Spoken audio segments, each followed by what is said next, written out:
Bom dia a todos. Vamos ficar em pé e ler João 16, versículo 28. Vim do Pai e entrei no mundo. Todavia, deixo o mundo e vou para o Pai. Vamos orar. Pai, nesta manhã tão preciosa, tão iluminada pelo sol, que o Senhor nos deu para desfrutar de um dia precioso, nós estamos gratos por estar na escola bíblica dominical. Eu sei, meu Deus, que nós somos provados, às vezes com chuva, às vezes com dificuldades, para ver se amamos a Cristo mesmo. Hoje não temos desculpas, que nada de desculpas e mentiras venham a revelar o coração nosso, porque nós que dizemos que somos crentes, devemos temer a Ti, somente, e temer com vigor, porque a nossa boca pode confessar algo que nós não temos lá dentro. Permite que agora brilhe a refulgente luz da palavra, enquanto o sol brilha lá, brilha aqui, a glória do Teu livro, este ensino tão precioso, vindo diretamente da boca do nosso Senhor Jesus Cristo, nesse texto de João, que eu possa me expressar bem, com clareza, com afinidade, com beleza da palavra, com graça aos corações daqueles que me ouvem, e hão de me ouvir pela internet.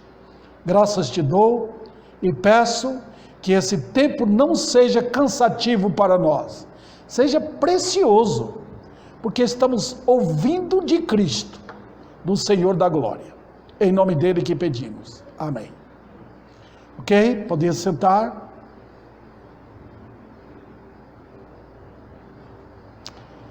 A humildade e sublimidade de Cristo. Palavras bonitas, né? Mas eu acho que vocês nem pararam para imaginar o que significam essas palavras. Sublimidade, por exemplo, não é uma palavra que vocês conhecem, né? Vocês não conhecem a palavra sublimidade. Ser sublime é ter uma posição alta, tá? De glória, de grandeza. Então eu quero tratar da humildade, que é lá embaixo, e da sublimidade, que é lá em cima. Os irmãos percebem aqui? Humildade é lá embaixo, sublimidade é lá em cima. Então eu vou falar, porque o texto fala sobre isso. Vocês viram aí? Veja o que ele diz. Vim do Pai, humildade, e entrei no mundo, tá vendo? Humildade. Todavia, deixo o mundo e vou para o Pai. Isso é o quê? Sublimidade. Tá vendo? Então, os irmãos percebem o que é o Natal? O Natal é isso aqui, irmãos. Natal não é colocar uma árvore bonita em casa, não tem nada de errado nisso, tá? Fica até bonito, embeleza a casa. Nem fazer um lugar assim, uma manjedoura, nada disso tem valor. O que tem valor é o que a Bíblia diz. O que nós podemos saber disto. Quem foi esse ser que nasceu em Belém, veio para ser rei e nasceu no lugar onde os animais nascem? Não nasceu no palácio, nasceu numa manjedoura. A gente nunca sabia que manjedoura é um lugar de nascimento, né, dos animais, até dormir e tal. Ele nasceu ali, sabe por quê? Porque o nome dele, dado para a função dele, é Cordeiro. E o Cordeiro nasce aonde? No palácio? Numa bela casa? No hospital? Maternidade? Não, nasce numa manjedoura. Foi por isso que ele nasceu. Mas nesse versículo aqui, queridos irmãos, ele fala: eu vim do Pai e entrei no mundo. Está vendo? Olha que coisa maravilhosa. Então, queridos, Jesus, os irmãos podem perceber, uma boa percepção da Bíblia, irmãos, faz vocês entenderem como o mundo trata o Natal. Tudo que refere a Cristo no mundo, Satanás vem e põe a mão suja dele. No Natal é Papai Noel, é dar presente, né? Nada de errado, né? Quem não gosta de um presente? Mas escuta, tudo isso tira a beleza da história do Natal. Tira, porque entra um barbudo, mito apenas, inventado pelo mundo, que tira a história real de quem é Jesus. Nós queremos ver a realidade das coisas. Os irmãos podem perceber que vai chegar a Páscoa, todo ano é assim. Não era para falar sobre o sofrimento, porque a palavra Páscoa significa sofrimento. Era para falar da cruz, da ressurreição, mas eles mudam. Satanás colocou ali um ovo da Páscoa para todo mundo dar chocolate. Tira, irmãos, a visão bíblica das coisas e coloca o comércio, tá vendo? Para o povo gastar e esquecer da verdade. O pai da mentira, nosso inimigo, Satanás, ele é astuto, ele é ardiloso, ele faz de tudo para que Cristo, a pessoa sublime de Cristo, não entre na história. Mas eu vou pegar esse versículo aqui, eu quero passá-lo para vocês. Vamos notar aqui algumas lições. Eu tenho basicamente 4 lições aqui. Vamos ver onde nós podemos chegar hoje. Primeiro eu vou tratar da origem dele. Os irmãos já perceberam a origem dele, né? Eu vim do Pai. Tá vendo? Depois eu vou tratar da humilhação dele. Entrei no mundo. Em terceiro lugar, eu vou tratar do triunfo dele. Todavia, deixa o mundo. E por fim, em quarto lugar, eu vou tratar da glória dele. Vou para o Pai. Está vendo? Humilhação e glória. Que coisa maravilhosa. E é isso que nós sabemos do Senhor. Sem a Bíblia, vocês ficam perdidos, queridos. Sem a Bíblia, é o que o mundo quer. O mundo usou a Igreja Católica para acabar com a Bíblia, queimaram muitas Bíblias, mas os inimigos morreram e a Bíblia está aqui. Os comunistas também tentaram fazer tudo para acabar com a Bíblia, estão tentando fazer. Onde eles entram, eles fazem isso. Aqui no Brasil. Mas eles morrem e a Bíblia está aí. Ninguém pode ir contra a Bíblia. Satanás também tem outros planos ardilosos quanto à Bíblia, né? Ele agora está enfeitando, usando a Bíblia como material de superstição, onde o povo pega. Olha que coisa, eu gosto desse versículo, eu gosto daquele outro, eu gosto. A Bíblia não é para isso. A Bíblia é uma mensagem completa, é a mensagem de Deus aos homens, é a mensagem da cruz, é a mensagem de amor, é a mensagem de juízo. A Bíblia fala do céu e fala do inferno. Então Satanás está fazendo tudo para acabar com as Escrituras. Então, queridos irmãos, ter a Bíblia e ter uma exposição clara da verdade é um prazer, é um privilégio para vocês. Por favor, se escutar a palavra de Deus e endurecer o coração, não tem mais jeito. Não tem. Aí não tem. A Bíblia é um livro assim. Se você recebe a palavra com prazer, com alegria, com humildade, você é uma bênção. Você tem sido abençoado por Deus, com as provisões da bênção em Cristo. Mas se você rejeita, põe a Bíblia na mão, esmaga as Escrituras, pisa nela com a atitude de não obedecer, pronto, aí o problema. Sabe o que vem? Endurecimento. É igual aquele produto que que eles usam para trabalhar com carro, né? Eles pegam aquela massa e colocam aquele ingrediente, aquela química dentro, endurece aquilo tremendamente. É assim que nós fazemos quando rejeitamos a Bíblia, a palavra de Deus. Eu vejo no Brasil claros sinais de que milhares estão com o coração endurecido. Sabe por quê? Deus endureceu. Então, irmãos, a maior bênção que um país pode ter é a palavra de Deus. Rejeitou, tchau. Não tem mais jeito. Muito bem, vamos então ao texto aqui. Vamos falar sobre a origem dele. Vocês já pegaram, já? Eu espero que... Meu contentamento, irmãos, é que na pregação vocês fiquem sintonizados com a Bíblia. Eu sempre tenho falado isso. Irmãos, olhem o texto, tá? Eu vejo milhares de pessoas que quando a gente prega, eles ficam olhando para o pastor. Depois sai e diz, olha que mensagem maravilhosa, mas nem entenderam a mensagem. Tá? Aquele pastor pregou muito bonito. Não é para isso, irmãos. O diabo gosta que vocês falem assim. O pastor pregou maravilha. Mas o que é que ele pregou? Não sei. Vai resolver? Tá? É a mesma coisa que você olhar para uma laranja e dizer, oh, que laranja bonita, deve ser doce, mas você não chupou laranja. Você vê a mesa farta, mas você não sentou na mesa para se alimentar. Né? Então a origem, de onde Jesus veio? Tira os olhos da Bíblia e vocês vão ver histórias de fantasias a respeito dele. Ele diz, vim do Pai.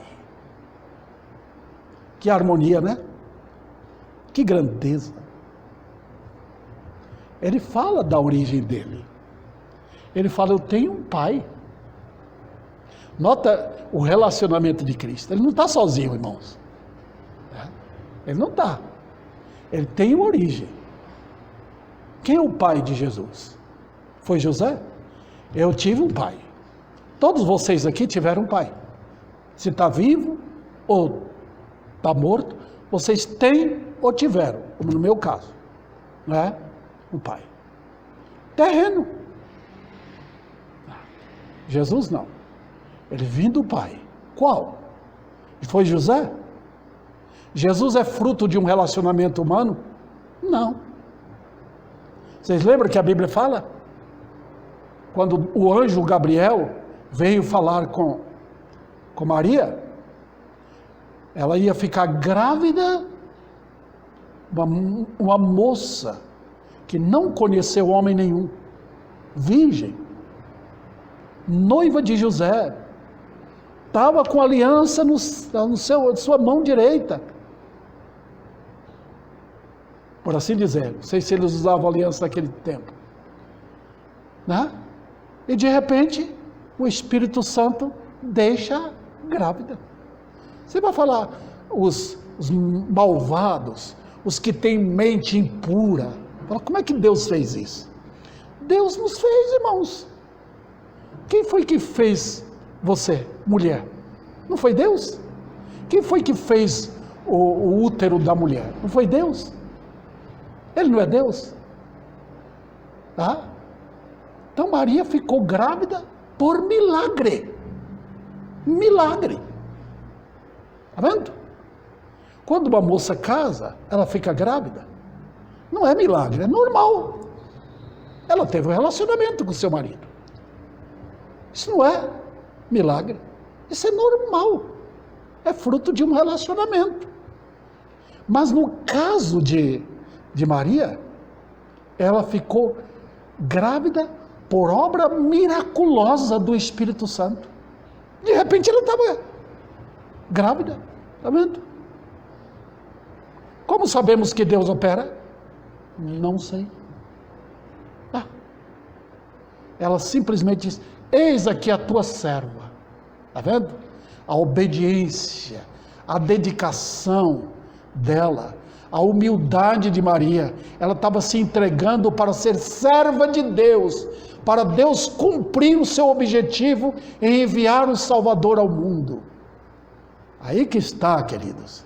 Quando Deus usa um homem ou uma mulher para sua obra aqui, é essa dedicação que ocasiona as obras milagrosas de Deus. Você lembra Sansão? o milagre dele ser forte não estava no músculo dele, como os filmes fazem, né? Aquele homem forte que pode pegar um peso tremendo, né? Não. Ninguém sabia de onde procedia tanta força. Era no cabelo dele. Está vendo? Ele era nazireu. Nazireu tinha que deixar o cabelo comprido. Então, está vendo, irmãos? Milagre, cortou o cabelo dele, Dalila cortou. Perdeu a força, porque o Espírito Santo saiu dele. Está vendo? Então é assim, queridos. Ele veio do Pai. Agora, eu não estou com pressa, irmãos. Eu quero mostrar para vocês que essa ligação dele com o Pai é antiga. Tá? Por exemplo, os irmãos podem abrir lá o Salmo 2, onde Deus diz para uma pessoa da divindade, diz para outra. Vocês que amam a Bíblia, vocês que estão lendo, se pararam de ler, vocês estão perdidos. Tá? Você deve ler a Bíblia sempre, porque ela vai abrindo o cenário.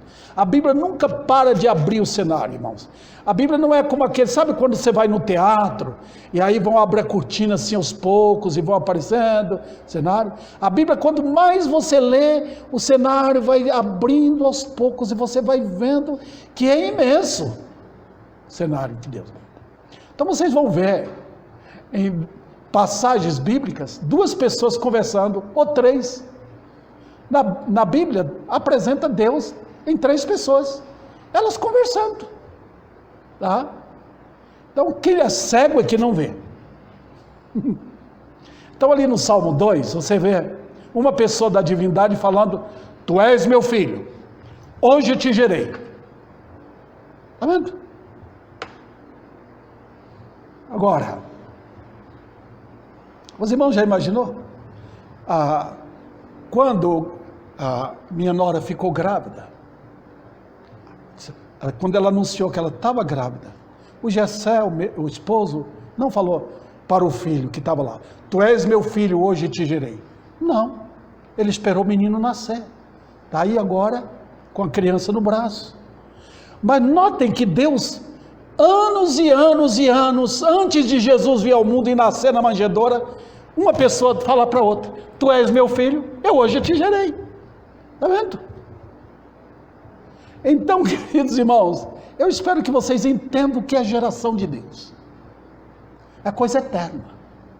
Tá?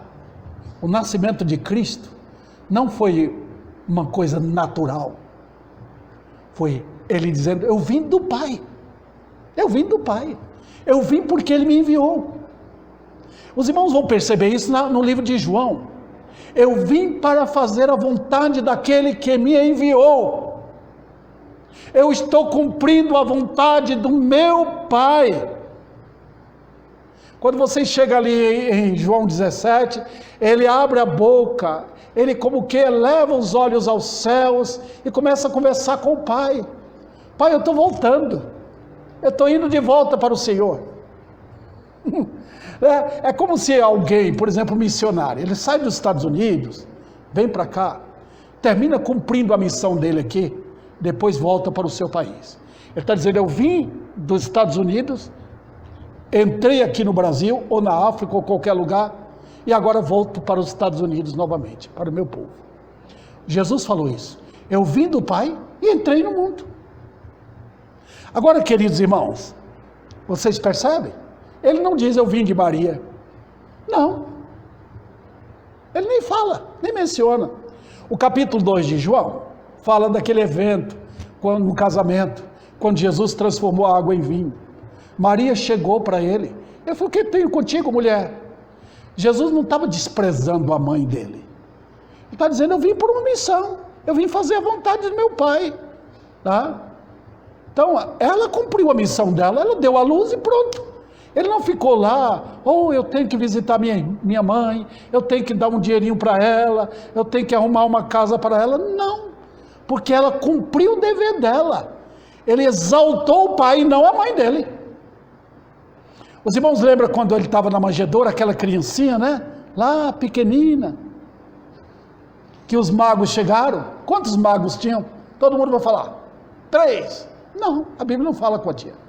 podia ser 10. Eles trouxeram 3 presentes, né? Mas podia ser mais de 3 pessoas. Quando eles entraram ali na manjedoura, eles entraram e ajoelharam para adorar quem? Maria? Não, Maria ficou no canto. Eu me lembro passando a propaganda de um carro, né? Então alguém vai tirar uma foto e a pessoa fica em frente ao carro, né? Aí a pessoa que está tirando a propaganda fala, sai. Ela vai saindo até ficar o carro. É a propaganda de um carro, né? Agora, nota, irmãos, é a mesma coisa. É como se Maria estivesse ali em frente e eles falassem, Maria, a senhora pode ficar um pouquinho para o lado?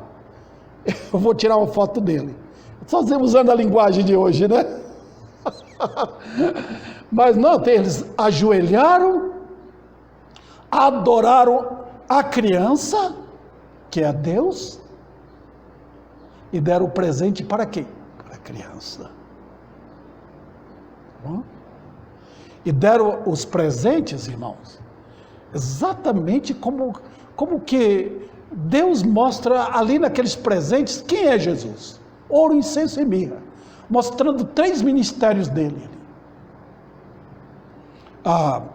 Outro detalhe aqui, queridos irmãos, é que a origem dele indica um relacionamento profundo e eterno. Quando Deus usa o título pai e mãe e filho, digo, não mãe, tá? É para que nós entendamos o que é afeto. Você que tem filho, você sabe o que é afeto. Eu tenho 3 filhos. O amor que eu tenho por eles é grande. Um pai faria de tudo para amar um filho, né? Mostrar quanto ama. Eu me lembro do pastor contando a ilustração de um cão que entrou para pegar um filho dele, filho de um senhor, e ia pegar a criança. Ele entrou no meio e enfrentou o cão. Só para mostrar, irmãos, quando Deus fala pai e filho, é para mostrar coisa que eu entendo. Deus usa a linguagem que eu e você chegamos a entender. Eu sei o que é um pai e o que é um filho. Se você é um filho e tem um pai, você está entendendo o relacionamento que pode ter. No mundo não tem explicação, irmãos. Hoje que acabaram com a família, os filhos ficam sem um pai. E acaba com a família. Acaba. Destrói. O conceito de amor, de segurança, acaba. Quando a família é forte, quando um homem está junto com sua esposa ali, os filhos percebem isso. Eles sentem segurança quando há isso. Então, queridos irmãos, no caso de Jesus com o Pai, então você quando está no Novo Testamento, veja bem, eu estou indo devagar aqui para ver se vocês entendem. Quando você abre o Novo Testamento, a linguagem é pai e filho. Quando você sai do Novo Testamento e volta para o Antigo Testamento, você não vê isso. Você não vê. É relacionamento. Observem, queridos irmãos, eu prefiro ir devagar, mas vamos para vocês estão no capítulo 16? Vamos para o capítulo 17. Olha aí. Veja, versículo 1. Tendo Jesus falado estas coisas, levantou os olhos ao céu e disse, Pai, agora ele está usando a linguagem, vindo do Pai, lembra? É chegada a hora, glorifica o teu Filho, para que o Filho te glorifique a ti. Os irmãos estão percebendo? O linguajar aí, um pai glorificando o Filho, e o Filho glorificando o Pai. Isso é coisa de divindade, irmãos. Deus nunca glorificou ninguém. Para eu ter qualquer glória, eu tenho que estar ligado a Deus. Está vendo? Quando a Bíblia fala de glória, por exemplo, deu a Salomão grandezas e glória por causa da riqueza. Salomão foi rico, é glória. Não estou falando disto, estou falando glória. glória divina. Isso é entre as pessoas da divindade. Uma glorifica a outra. Os irmãos estão vendo aqui? O Filho glorifica o Pai e o Pai glorifica o Filho. Olha o versículo 2. Assim como lhe conferiste autoridade sobre toda a carne, a fim de que ele, o Filho, conceda vida eterna a todos os que lhe deste. Tá? Agora eu quero pular um pouquinho, irmãos, versículo 11. Já não estou no mundo, mas eles continuam no mundo, ao passo que eu vou para junto de ti. Pai Santo, guarda em teu nome que me deste, para que eles sejam assim como nós. Tá? Agora, irmãos, tem outra verdade maravilhosa. Está aqui, versículo 22. Eu lhes tenho transmitido a glória que me tens dado, para que sejam um como nós o somos. Isso aqui é para mostrar aos irmãos de onde veio Jesus. Então, quando vocês abrem outras passagens, ele está falando de quê? Por exemplo, em 1 João, a comunhão dele com o Pai. Como era na eternidade? Vocês sabem, irmãos, os testemunhos de Jeová, uma seita diabólica. Eles dizem que Deus é uma pessoa só. Irmãos, quebra completamente o significado de divindade. Um ser divino não pode ser uma pessoa só. São três. Está vendo? Pai, Filho e Espírito. Tá? Agora, queridos irmãos, por quê? Os irmãos vão perceber que tudo de Deus indica que tem mais de uma pessoa. Deus é feliz. Deus nunca fica insatisfeito, assim, no sentido que está faltando alguma coisa para ele. Não. Porque dentro da divindade, há alegria. Há comunhão ali. Há um relacionamento. Vocês percebem que quando a pessoa é salva, a pessoa é chamada para participar em Cristo dessa comunhão. Está vendo? Eu sou alegre em Jesus. Eu estou satisfeito nele. Sabe por quê, irmãos? 1 João fala, nós fomos chamados na salvação para sermos partícipes disto, dessa comunhão, dessa alegria que há. Vindo do Pai. Está vendo? Outro detalhe, queridos irmãos, indica também um interesse eterno ligado ao Pai. Está vendo? Agora, irmãos, vejam, queridos, como estas palavras, vindo do Pai, indicam um plano eterno. Um plano feito na eternidade. Deus não é como nós, não, queridos. Eu estou aqui andando, de repente falo, eu vou ter um plano agora. Eu acho que eu vou fazer isso, vou fazer aquilo. Deus não. Os planos foram traçados todos na eternidade. E o que nós estamos vendo aqui é que Deus, naqueles planos traçados na eternidade, estão sendo cumpridos todos.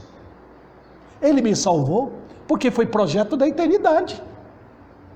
Eu nasci em 1953, plano da eternidade. Está vendo?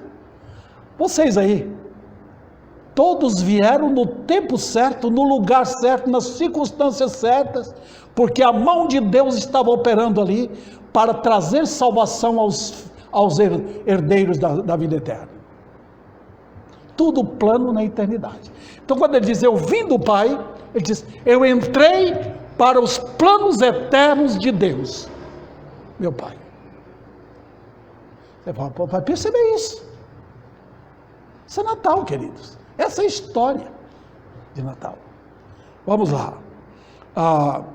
Também indica que a sua vinda ao mundo estava ligada aos interesses de Deus. Agora, vamos lá. Muitos não entendem isso, eu quero passar para vocês. Cristo veio, submeteu-se aos planos do Pai e não do homem. Está vendo? Por exemplo, ele é homem?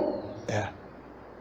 Ele se tornou homem para comunicar comigo, com você. Jesus entende quem é você. Ele entende. Porque ele conheceu o homem. Em Hebreus diz que ele aprendeu. Já imaginou Deus aprendendo? Mas como homem ele aprendeu tudo em obediência. Ele entrou numa sala de aula de aprender com experiência o que é o homem. Ele foi do nascimento até a cruz, passando por tremendas, e se fôssemos usar a palavra, perfeita humilhação, profunda humilhação, que ninguém passou, ele passou e ele aprendeu o que é ser homem. Foi até a morte de cruz. Mas sabe, ele aprendeu tanto a ser homem, que ele chorou. Ele chorou por Jerusalém. É como se um crente olhasse aqui de cima para Ribeirão Preto e começasse a chorar. Meu Deus, compaixão, como essas almas vão morrer sem Cristo. Jesus chorou. Então eu posso dizer com plena consciência bíblica que Jesus amava todo mundo. Todo mundo. Como ser humano ele amou. Você lembra daquele homem rico que quis saber como entrar na vida eterna? Quando Jesus mexeu com o dinheiro dele, ele tinha um ídolo lá no coração. Quando falou: olha, vende tudo o que tens, dá aos pobres, vem, segue-me e terás um tesouro no céu. Ele caiu fora. Está vendo? Jesus olhou para aquele homem indo embora, dando as costas para ele, e teve compaixão dele, um amor por ele.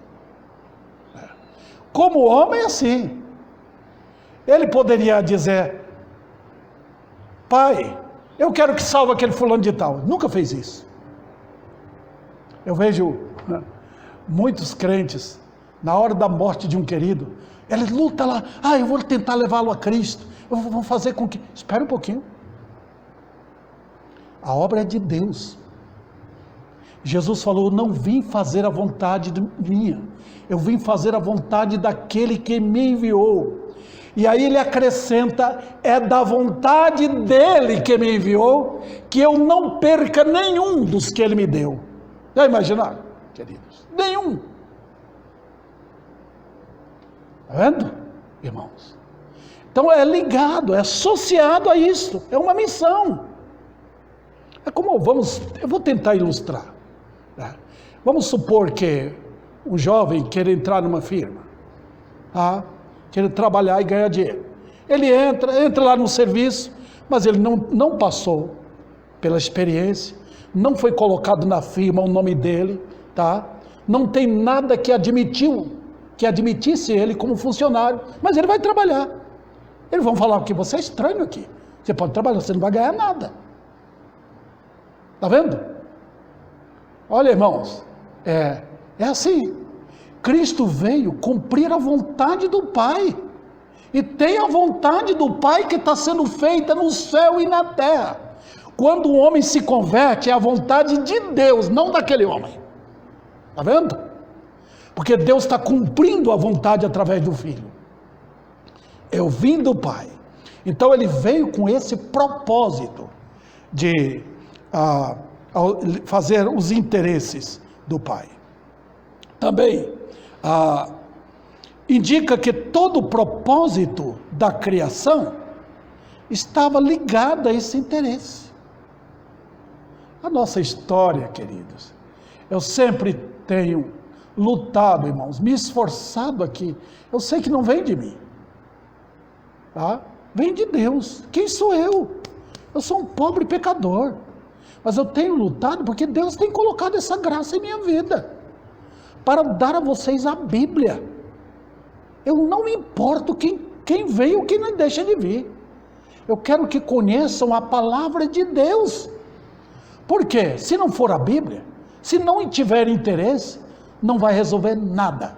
Eu estarei ligado aqui com o clube e não com a igreja. Os irmãos estão vendo? Há uma diferença de uma igreja e um clube evangélico. Tá? Veja bem, queridos. O Senhor sempre esteve ligado a esse interesse. Então a história dele não é de 2000 anos atrás. A história é antiga. Abre em Gênesis. Você não precisa abrir agora. Você vai ver Jesus ali. Está vendo? Ele estava ali. Desde o capítulo 1. A história é essa. Está vendo? Jesus está ali? Não. Ele é chamado de Senhor Deus. Está vendo? Quando ele está na criação, ele é chamado de Deus. Quando acaba a criação, que uma pessoa sai, ele é chamado Senhor Deus. Ali é Jesus. Quando ele entra, Deus entra em contato com o homem. Entra em contato com Adão, conversa com Adão, que é Senhor Deus. Pronto. Quando ele fala com Noé, com Abraão, com outros personagens bíblicos, quem é? Senhor Deus. E quem é Senhor Deus? Jesus. Na Bíblia também, no Velho Testamento, ele é chamado de quê? O anjo de Jeová. Incrível. O anjo de Jeová. Veja bem, aparece um anjo. Mas aqui eu não estou falando de um anjo, estou falando de o anjo. Olha o artigo bem definido ali. Um O bem grande. O anjo de Jeová. Você lembra quando o anjo veio falar com os pais de Sansão? Eles ficaram com medo. Quando o anjo subiu, ele falou: nós vamos morrer, porque nós vimos Deus. O anjo de Jeová, Jesus. Está vendo, queridos irmãos? Então vocês, quando veem Jesus no Velho Testamento, vocês vão ficar aterrorizados. Ele aparece às vezes com os olhos, parecendo olhos de fogo. É Deus, seu juízo, sua santidade. Você vê isso em Ezequiel, você vê em Daniel. Homens, quando viam Jesus no Velho Testamento, pensavam que ia morrer. Moisés escondeu. Lembra? Quando ele viu o Senhor, ele pensou que ia morrer. E Jesus. Sabe por que as pessoas hoje nem sequer estão aí?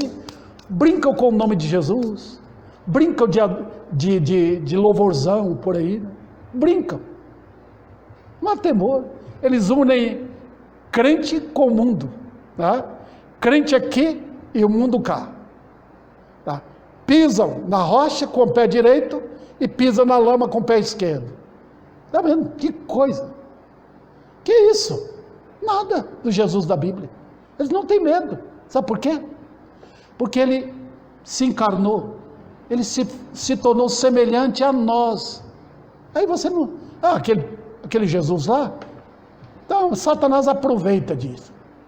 Mas olhe Jesus no Velho Testamento. Vocês vão ficar aterrorizados. Que é isso? Que é isso?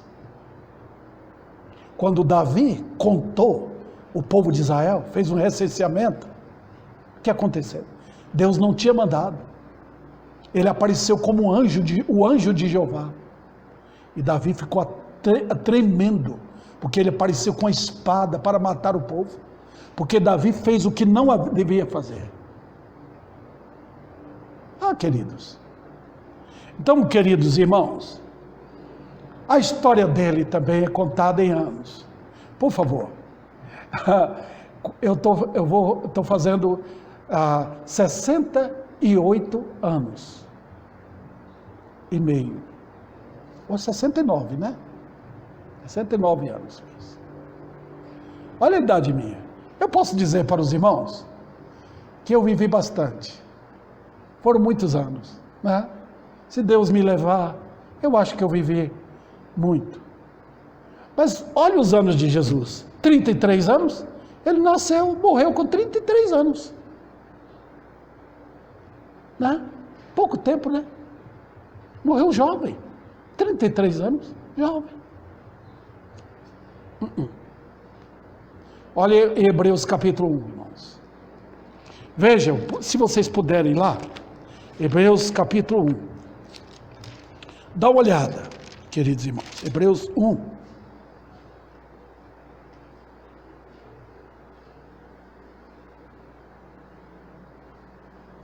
Versículo 11. Eles, quer dizer, os céus e a terra vão perecer. Tu, porém, permaneces. Sim, todos eles envelhecerão. Qual veste? Também qual manto os enrolarás, e como vestes serão igualmente mudados. Tu, porém, és o mesmo. E teus anos jamais terão fim. Está vendo? Eu estou olhando para Cristo como homem, irmãos. Vendo?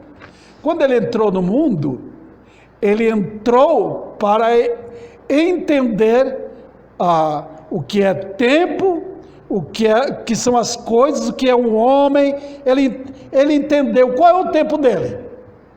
Qual é o tempo dele? Quantos anos ele tem? Olha, a Bíblia responde: teus anos não têm fim.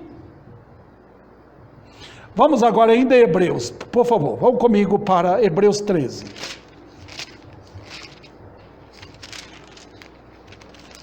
Hebreus capítulo 13.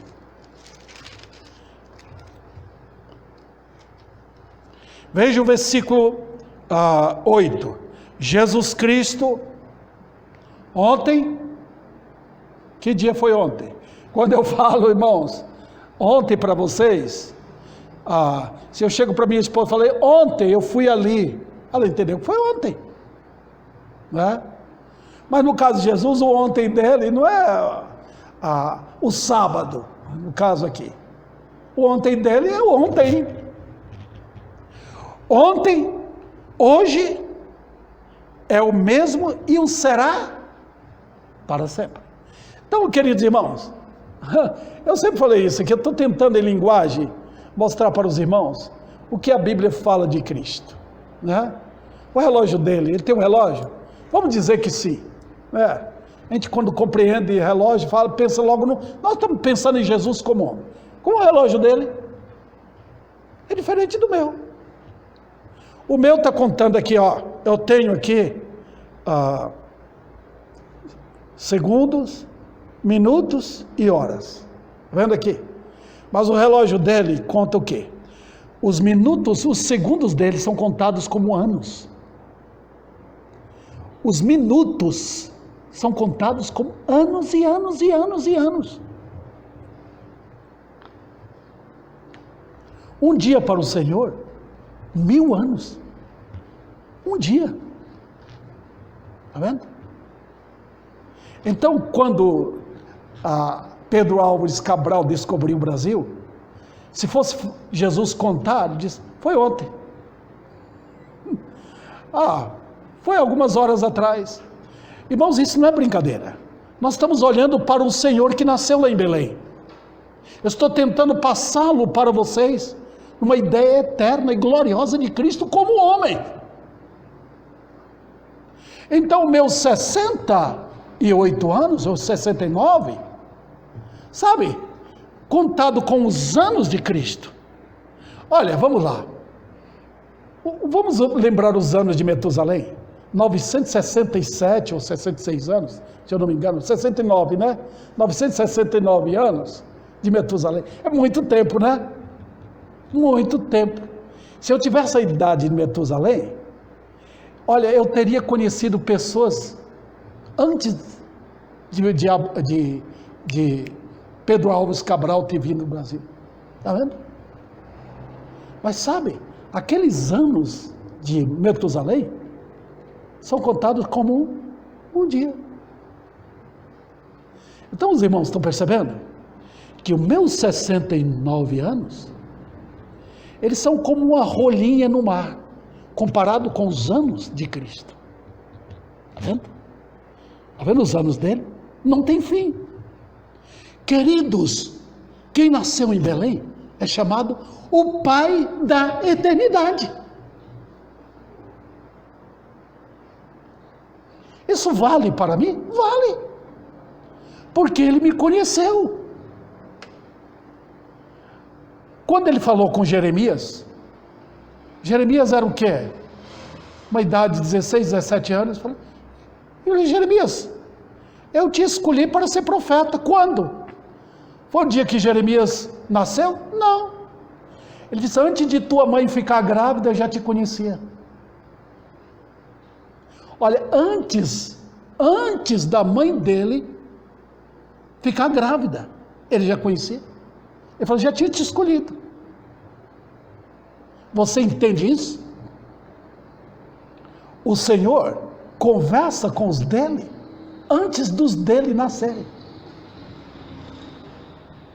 Está vendo, queridos? Nós não estamos brincando de religião. Nós estamos lidando com divindade. Aquele que nasceu em Belém é o glorioso Senhor, o Senhor da glória, que se humilhou. Vamos adiante aqui. Indicando também, irmãos, um afeto entre as duas pessoas. O amor de Cristo pelo Pai é impressionante. Eu tive um pai, eu amei meu pai, amava meu pai. Mas, sinceramente, nós não tínhamos tanta ligação. Meu pai era tão ocupado em trabalho, tá? Ele não tinha tempo para gastar com os filhos, 13 filhos, um por um. Ele chegava do serviço, cansado, ia dormir, no outro dia serviço. Então, eu amava meu pai porque ele era um homem de casa, eu gostava dele. Mas no caso aqui, queridos irmãos, não teve limitações do amor de Deus, de Cristo para o Pai, vindo do Pai. Por quê? Quando ele estava na glória com o Pai, como ele está agora, ele diz, voltar para a glória, para o amor que tu me tiveste. Quando ele estava na glória, o relacionamento era perfeito, de amor, de alegria. Entre as pessoas da divindade, não há uma melhor que a outra. Os irmãos entenderam? Cada um é Deus. Então um glorifica o outro. Está vendo? Então, queridos irmãos, havia esse enlace de alegria, de felicidade, de riqueza, de prazer, de uma sinfonia, de uma harmonia entre essas pessoas. Entre Deus só há alegria. Tudo dentro da divindade é santidade pura, amor puro, bondade pura, riqueza pura, justiça pura. Então isso, irmãos, experimente um pouco na sua vida, você que é crente. Veja como é alegria a comunhão da divindade. Está vendo? Entre Jesus, entre Deus o Filho e Deus o Pai. Havia isso. Então, podemos dizer que ele veio com prazer ao mundo por causa dos dele. Ele conquistou. Mas ele tinha real prazer em voltar. Está vendo?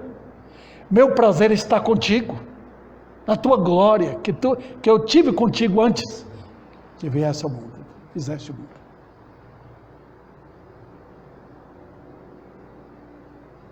Eu estou falando aqui, irmãos, de algo completamente incompreensível ao entendimento humano. Tá? Entender isso é um privilégio.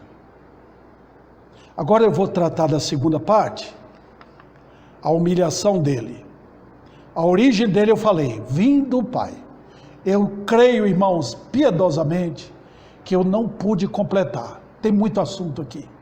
Mas eu vou tratar da segunda parte aqui, para nós terminarmos o assunto, tá? E no próximo domingo, com a graça de Deus, eu continuarei. Primeiro, ele diz aqui, olha, entrei no mundo. Primeiro, nunca houve algo semelhante ao que ocorreu em Belém. Nunca houve. Nunca, irmãos. Nunca ninguém nasceu assim. Porque entrou um ser humano na terra que o mundo jamais viu. Todos os homens que nasceram desde Adão, o único que nasceu sem pecado, foi criado sem pecado foi Adão. Ele é a esposa. Mas todos que nasceram do relacionamento do casal, no Éden, todos nasceram no pecado. Todos. Não teve um ser humano que nasceu vindo de Deus, a não ser Jesus. E a coisa foi tão fantástica, que Deus limitou o conhecimento do nascimento dele. Sabe quem ficaram sabendo? Quem ficaram sabendo? Os pastores, na região. Alta noite, como diz aquele hino. Os pastores ficaram sabendo. Porque nasceu um cordeiro. Aqueles pastores cuidavam de quê? De ovelhas. Nasceu quem? Uma ovelha. Está vendo, queridos irmãos? Agora veja, queridos, foi um nascimento fantástico. Porque, para indicar, olha irmãos, Deus colocou um GPS nas mãos dos reis magos, uma estrela. Pode me acompanhar. Já viu como o GPS funciona, né? Deus colocou uma estrela para acompanhar os reis magos, os magos que vieram do Oriente. Chegaram até lá. Olha, ninguém sabia.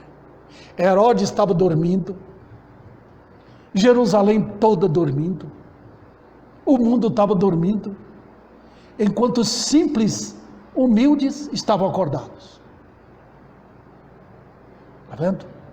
E uma estrela chegou até o local.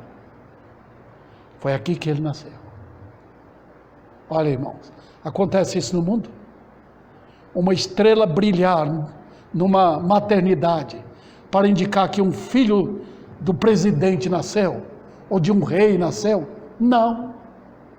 Deus mandou uma estrela para uma manjedoura, indicando, não foi na manjedoura, já estava na casa, quando eles chegaram, parece-me, né? Se eu não me engano. Ali está o Filho de Deus.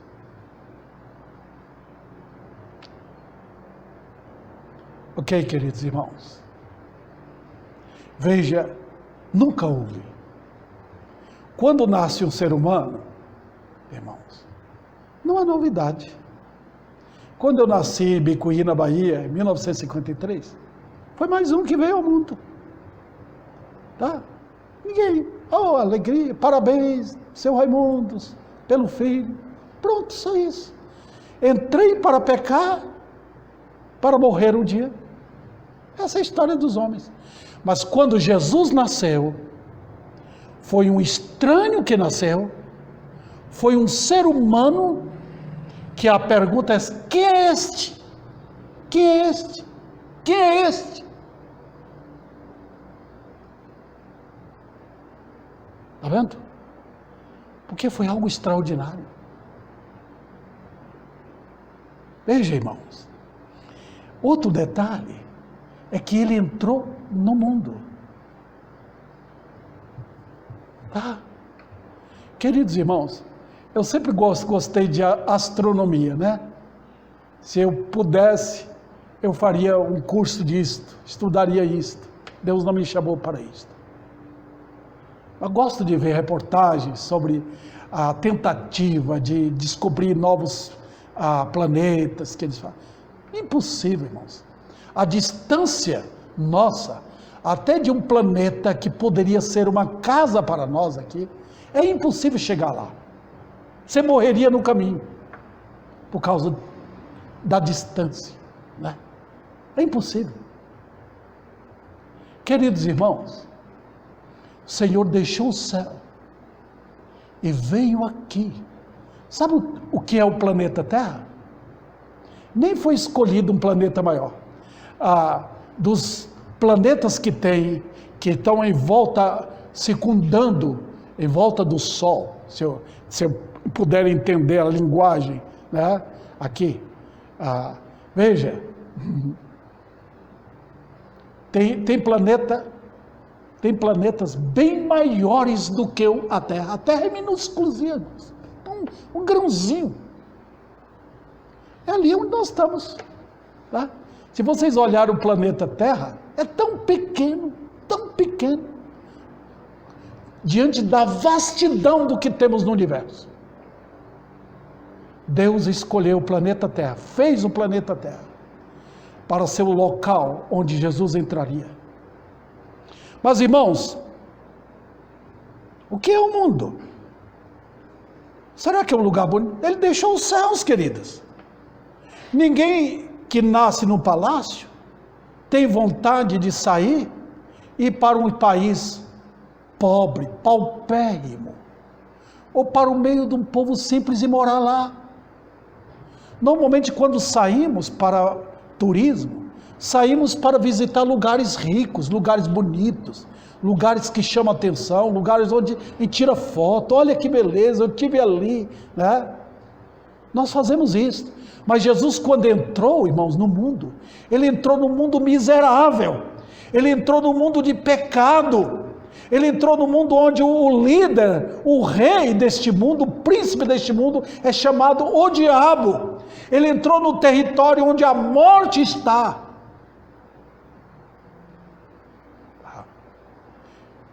E ele entrou. Agora, ele entrou, irmãos, no mundo, mas ele já tinha entrado, lembra? Quando ele conversou com Adão, ele estava no mundo. Só que não como homem encarnado. Ele entrou na encarnação lá em Belém, como um homem. Como eu entrei, como você entrou, só que um homem sem pecado. Está vendo? Então, ele poderia dizer, eu sou homem. Está vendo? Quando ele entrou no Velho Testamento, ele entrou como anjo. Ele entrou como o Senhor Deus. Ele trouxe medo aos homens. Mas agora não, simples Jesus, entrando, conversando com conversando com pecadores, conversando com Maria, conversando com José, conversando com outras crianças, trabalhando, humilde, totalmente limitado. Você vê-lo passando sede, tendo, vamos dizer assim, sono, não tendo lugar para onde dormir. Está vendo? Totalmente diferente. Esse é o Senhor da glória. Ele entrou no mundo. Sabe por que ele veio? Entrou. Ele entrou para se identificar comigo, com você que é crente, e com os pecadores, para dizer, eu te amei. Essa é a linguagem que ele sempre fala. Eu vim para ir até a cruz. Eu vim para resgatar o perdido. Eu vim para tirar o pecado do mundo. Já imaginou, irmãos? Para dar um soco, para explodir com o pecado na cruz. Para desarmar a morte. Para destruir o poder do inimigo. Para abrir um caminho para o céu. Já imaginou? Nota o presidente atual, ele está abrindo rodovias pelo país para ter acesso, escoar as mercadorias que vêm de outros estados para os grandes centros. Tá? Jesus veio para abrir um caminho, o caminho rumo ao céu, o caminho da vida eterna para os pecadores. Ele não veio aqui para melhorar o mundo. Ele não veio para dar ao mundo um sentido de uma vida melhor. Ele veio para arrancar pecadores perdidos da morte para a vida, do mundo para o céu, das trevas para a luz. Veja, irmãos, o que ele fez. Ele veio para isso. Vendo? Essa é a história da tão grande redenção. E essa é a história do Natal. Vim do Pai e entrei no mundo. Entrou também submetido ao tempo, a fim de sentir em tudo o impacto do pecado. Ele chorou, chorou. Teve fome? Teve. Sentiu o que nós sentimos? Sentiu. A afronta dos homens, a afronta do diabo. Mas ele tomou rumo à cruz. Foi firme, como ovelha para o matador, como boi para o matador, foi para a cruz, Não procurou um lugar de repouso, não. Ele estava no caminho para o matadouro. Procurou agir como um boi, sentindo que a missão dele era aquela. Ele também, para terminar, encobriu sua glória com o corpo dele. Está vendo? Encobriu. É difícil explicar isso, né? Mas o corpo de Jesus era o corpo humano. Tá? Ele não tinha aparência bonita nenhuma, irmãos. Nenhuma. Cristo não era belo fisicamente. Ele era de uma aparência ruim. Por quê? Ele encobriu sua glória nessa aparência. Encobriu. De tal maneira que ele era desprezado. Quando ele subiu no Monte das Oliveiras, que ele foi transfigurado, aí os 3 discípulos viram que ele era. Está vendo? Mas, queridos irmãos, ele encobriu porque ele submeteu-se ao Pai para ir à cruz. E foi assim. E agora, onde ele está? Com corpo de glória, ele está sentado ao Pai, ao lado do Pai, intercedendo, salvando os dele. Ele veio para isso. Essa é a história do Natal. Não é história de presente, é a história da redenção, é a história da minha salvação. Então o Natal faz sentido? Faz, porque eu olho aquele cordeiro que nasceu ali e que tomou o rumo da cruz e foi obedientemente até a cruz. Com qual propósito? Me trazer aos santos, trazer a igreja toda, redenção. E eu termino aqui dizendo que ele é poderoso para salvar mesmo. Ele salva os perdidos, ele veio para isto. Então, se tem alguém que está me ouvindo, que queira se converter a ele de todo o coração, ele veio para salvar, e ele está salvando. Todo arrependido, todo pecador que humilhado, se converter a ele, é salvo naquele momento.